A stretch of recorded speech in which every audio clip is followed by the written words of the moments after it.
Ang Gold and Glory ay isang laro ng diskarte sa mobile na available sa Play Store na pinagsasama ang mga elemento ng pagbuo ng lungsod, pamamahala ng mapagkukunan, at labanan. Ang mga manlalaro ay may tungkulin sa pagbuo ng kanilang sariling kaharian, pamamahala ng mga mapagkukunan, at pamunuan ng mga hukbo upang palawakin ang kanilang mga teritoryo. Mga kalamangan, nakakangganyo na gameplay, nag-aalok ang laro ng balanseng halo ng estratehikong pagpaplano at taktikal na labanan na pinapanatili ang mga manlalaro na nakatuon. Iba't ibang unit, maraming unit at istruktura ang i-unlock at i-upgrade na nagbibigay ng pakiramdam ng pag-unlad.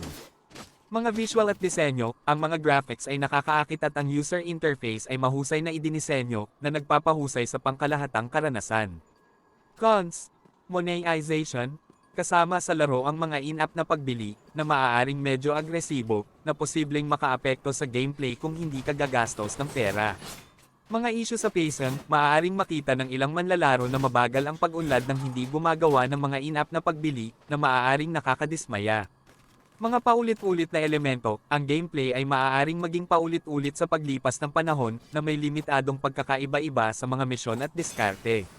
Sa pangkalahatan, ang Gold and Glory ay isang solidong laro ng diskarte na may nakakaangganyong mekanika at magandang presentasyon, ngunit maaaring mahadlangan ito ng mga issue nito sa monetization at pacing. So I rate natin siya 5 out of 10. Maganda siya din, nakakasawa at easy to uninstall.